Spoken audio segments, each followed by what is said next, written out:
I said, how many of you believe that the world today is better off than it was 50 years ago? A third of the class, a third of the faculty raised their hands.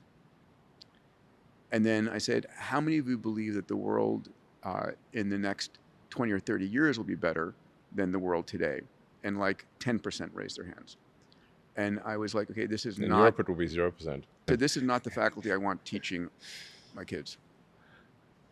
Yeah, and they got a lot of other issues there too. I mean, you want, in the whole education world, you want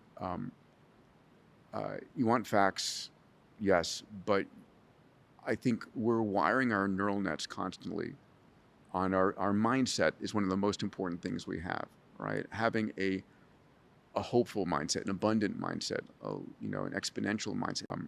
It's what differentiates the most successful people from those who are not. It's their mindset. It's a designed future made by the people who are controlling the AI.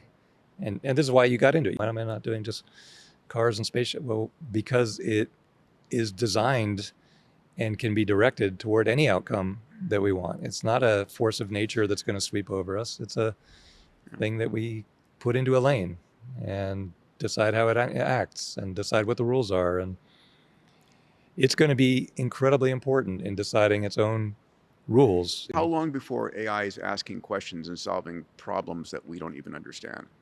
Yeah, a year or less. I mean, when you look at math, like it can pose questions that we couldn't even comprehend. So, like there's this test for AI called Humanity's Last Exam. Well, even Grok 4, which is primitive at this point, got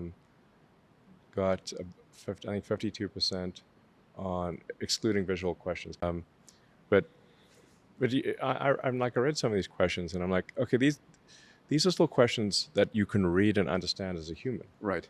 But AI is capable of formulating questions that you could not possibly. Yes. And that's Grok 5, I think, might end up being nearly perfect on the HLE, and probably point out errors in the question. Yeah. Like if the best chess, like if Stockfish plays Stockfish, it's like gods fighting on Mount Olympus. It's going to crush all humans. Yeah. You don't even. So you will lose, and not even know why you lost.